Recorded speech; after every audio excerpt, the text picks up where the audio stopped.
Saragur taluk ಆರೋಗ್ಯಾಧಿಕಾರಿಗಳಾದ doctor T Ravikumar ಅವರು ಸಮುದಾಯ ಆರೋಗ್ಯ ಕೇಂದ್ರ ನಡೆಸುತ್ತಿದ್ದ ಪ್ರಧಾನಮಂತ್ರಿ ಸುರಕ್ಷಿತ ಮಾತೃತ್ವ ಅಭಿಯಾನ ಕಾರ್ಯಕ್ರಮಕ್ಕೆ ಭೇಟಿ ನೀಡಿ ಪರಿಶೀಲನೆ ನಡೆಸಿದರು. ಈ ಕಾರ್ಯಕ್ರಮದಲ್ಲಿ ಸಮುದಾಯ ಆರೋಗ್ಯ ಕೇಂದ್ರದ ಪ್ರಸೂತಿ ಮತ್ತು ಸ್ತ್ರೀರೋಗ ತಜ್ಞರಾದ ಡಾಕ್ಟರ್ ಭಾಗ್ಯಲಕ್ಷ್ಮಿ ಅವರು ಮಾತನಾಡಿ, ಪ್ರಧಾನಮಂತ್ರಿ ಸುರಕ್ಷಿತ ಮಾತೃತ್ವ ಅಭಿಯಾನ ಕಾರ್ಯಕ್ರಮದ ಬಗ್ಗೆ ಮತ್ತು ಗರ್ಭಿಣಿ ಆರೈಕೆ ಬಗ್ಗೆ ವಿವರವಾಗಿ ತಿಳಿಸಿದರು. ನಂತರ ತಾಲೂಕು ಆರೋಗ್ಯಾಧಿಕಾರಿಗಳು ಮಾತನಾಡಿ, ಈ ಕಾರ್ಯಕ್ರಮವು ಪ್ರತಿ ತಿಂಗಳ 9ನೇ ತಾರೀಕು ಮತ್ತು 24ನೇ ತಾರೀಕು ಎಲ್ಲಾ ಪ್ರಾಥಮಿಕ ಆರೋಗ್ಯ ಕೇಂದ್ರದಲ್ಲಿ, ತಾಯಿ ಮತ್ತು ಮಕ್ಕಳ ಆಸ್ಪತ್ರೆಯಲ್ಲಿ ಉಚಿತವಾಗಿ ಈ ಕಾರ್ಯಕ್ರಮವು ನಡೆಯುತ್ತದೆ. ಈ ಕಾರ್ಯಕ್ರಮದ ಮುಖ್ಯ ಉದ್ದೇಶ ಎಲ್ಲಾ ಗರ್ಭಿಣಿಯರನ್ನು ಪ್ರಾಥಮಿಕ ಆರೋಗ್ಯ ಸುರಕ್ಷಾಧಿಕಾರಿಗಳು ಮತ್ತು ಆಶಾ ಕಾರ್ಯಕರ್ತೆಯರು ವೈದ್ಯಕೀಯ ತಪಾಸಣೆ ಮಾಡಿ ಪ್ರಸೂತಿ ಮತ್ತು ಸ್ತ್ರೀರೋಗ ತಜ್ಞರಿಂದ ಪರೀಕ್ಷಿಸಿ ಉಚಿತವಾಗಿ ರಕ್ತದೊತ್ತಡ, HB ಪರೀಕ್ಷೆ, ತೂಕವನ್ನು ಪರೀಕ್ಷೆ ಮಾಡಿಸುವುದು ಎಂದರು. ಕಾರ್ಯಕ್ರಮದಲ್ಲಿ ವೈದ್ಯಾಧಿಕಾರಿಗಳಾದ ಡಾಕ್ಟರ್ ಪಾರ್ಥಸಾರಥಿ, ಸಿಬ್ಬಂದಿ ವರ್ಗದವರಾದ ಸರಳ, ರವಿರಾಜ್ ಸೇರಿದಂತೆ ಮತ್ತಿತರರು ಉಪಸ್ಥಿತರಿದ್ದರು.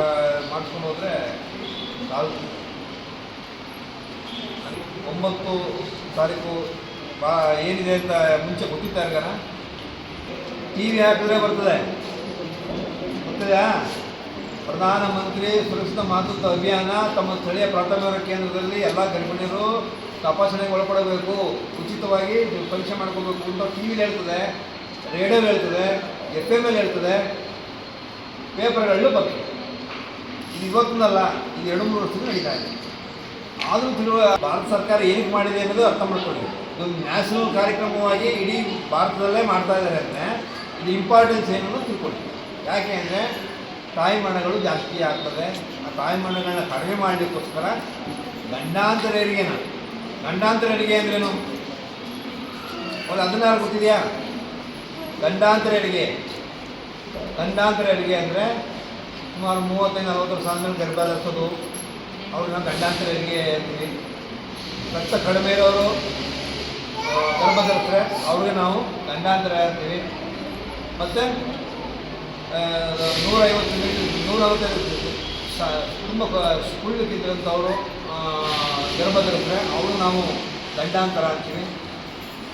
ಒಂದು ಮಗುವಾಗಿ ಸಿಜರನ್ ಸೆಕ್ಷನ್ ಮಾಡಿರ್ತಾರೆ, ಅಂದರೆ ಸಿಜರನ್ ಸೆಕ್ಷನ್ ಓಸಲ್ ಮಾಡಿದರೆ ಅದು 2ನೇದಕ್ಕೆ ಅದು ಗಂಡಾಂತರ ತಗೋತೀವಿ.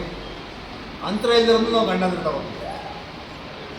ಈ ಥರ ಗಂಡಾಂತರ ಹೆರಿಗೆಗಳನ್ನೇ ಪ್ರತ್ಯೇಕ ಮಾಡಿ, ಮಾಮೂಲಿ ಪ್ರೆಗ್ನೆನ್ಸಿಗಿಂತ ಗಂಡಾಂತರ ಹೆರಿಗೆನೇ ಸಪ್ರೇಟಾಗಿ ಮಾಡಿ ತಿಂಗಳಲ್ಲಿ 2 ಬಾರಿ, ಒಂದು 9, ಒಂದು 24ನೇ ತಾರೀಕು ಗಂಡಾಂತರ ಹೆರಿಗೆನ ಕರೆಸಿ ಸ್ತ್ರೀರೋಗ ತಜ್ಞರಿಂದ ತಪಾಸಣೆ ಮಾಡಿ ಅವ್ರನ್ನ ಹೆಚ್ಚಿನ ಚಿಕಿತ್ಸೆ ಬೇಕಾ, ಲ್ಯಾಬ್ ಇನ್ವೆಸ್ಟಿಗೇಷನ್ಸ್ ಬೇಕಾ, ಸ್ಕ್ಯಾನಿಂಗ್ ಬೇಕಾ, ಇದನ್ನೆಲ್ಲ ಮಾಡಿ ನಿಮ್ಮ ಆರೋಗ್ಯದಲ್ಲಿ ಸುಧಾರಣೆ ತರುವಂಥದ್ದು ಮತ್ತು ಒಳ್ಳೆಯ ಮಗು ಬೆಳವಣಿಗೆ ಆಗುವಂಥದ್ದು ಮತ್ತು ಸುರಕ್ಷಿತವಾಗಿ ಹೆರಿಗೆ ಆಗುವಂಥದ್ದಕ್ಕೆ ಈ ಇಲಾಖೆ ನಿಮ್ಮ ಜೊತೆ ಕೈ ಜೋಡಿಸುತ್ತೆ.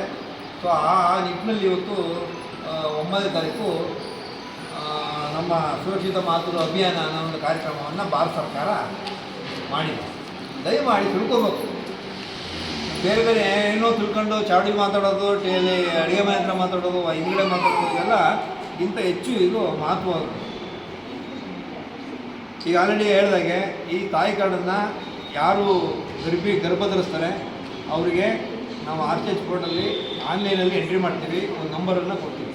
ಸೊ ಇದು ಎಂಟ್ರಿ ಮಾಡಿ ನಿಮಗೆ ಬ್ಯಾಂಕ್ ಅಕೌಂಟ್ ಇರ್ಬೋದು, ಆಧಾರ್ ಕಾರ್ಡ್ ಇರ್ಬೋದು, ಎಲ್ಲ ತೊಗೊಂಡು ಫೋಟೋ ಎಲ್ಲ ತೊಗೊಂಡು ಎಂಟ್ರಿ ಮಾಡಿ ನೀವು ಕೊಡ್ತೀವಿ. ದಯಮಾಡಿ ಇದನ್ನು ಯಾರೂ ಓದಲ್ಲ. ಸುಮಾರು 40 ಪೇಜ್ ಇದೆ. 40 ಪೇಜ್ ಇದೆ. ಸುಮಾರು ಜನ ಕೇಳ್ತೀನಿ, 90% ನಗ್ತಾರೆ ಗರ್ಭಿಣಿಯರು. ಇದು ಓದಿದ್ದೀನಮ್ಮ ಅಂದರೆ ನಗ್ತಾರೆ. ಅಂದರೆ ಅರ್ಥ ಇಲ್ಲಿ ತೋರಿಸ್ಬೇಕು. ತಲೆ ಇರೋವಂಥವ್ರನ್ನ 18 ವರ್ಷ ಮುಂದೆ ಇರೋವಂಥವ್ರನ್ನ ಕದ್ದು ಮುಚ್ಚಿ ಮದುವೆ ಮಾಡೋವಂಥದ್ದು, ಕದ್ದು ಮುಚ್ಚಿ ಮದುವೆ ಮಾಡಿ ಗರ್ಭ ಆದ ನಂತರ ಆಸ್ಪತ್ರೆಗೆ ಬಂದು ತೋರಿಸೋದು. ಸುಮಾರು 31 ಕೇಸನ್ನು ನಾವು ಪೊಲೀಸ್ ಕೇಸ್ ಮಾಡಿದ್ದೀವಿ. 3-4 ಜನ ಅರೆಸ್ಟ್ ಮಾಡಿದ್ದಾರೆ. ಅರ್ಥಾತ್ ಇದು ಕಾನೂನು ಬಾಹಿರ.